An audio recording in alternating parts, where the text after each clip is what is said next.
Continuamos en Consulta Médica.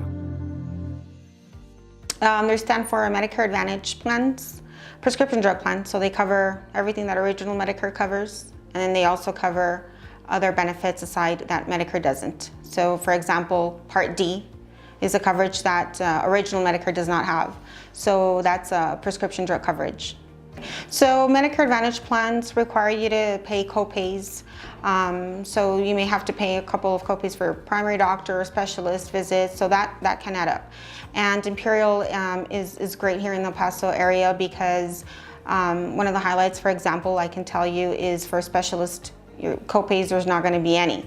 So all your main services that you may need to receive, for example, as far as lab, x-rays, they don't have any co-pays for that. So it's great for the community. First, we like to gather as much information as possible.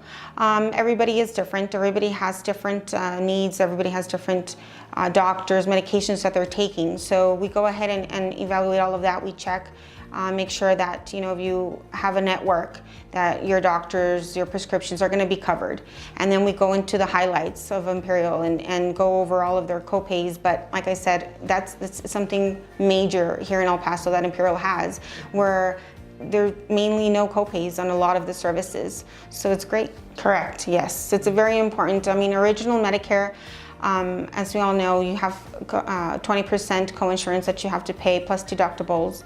So the MAPDs are going to be great already, because once you go into one of those plans they're actually private companies are contracted with Medicare. So once you go into one of those plans, you're not going to have to be required to pay those deductibles or 20%. So you're eliminated from that, only having to pay co-pays.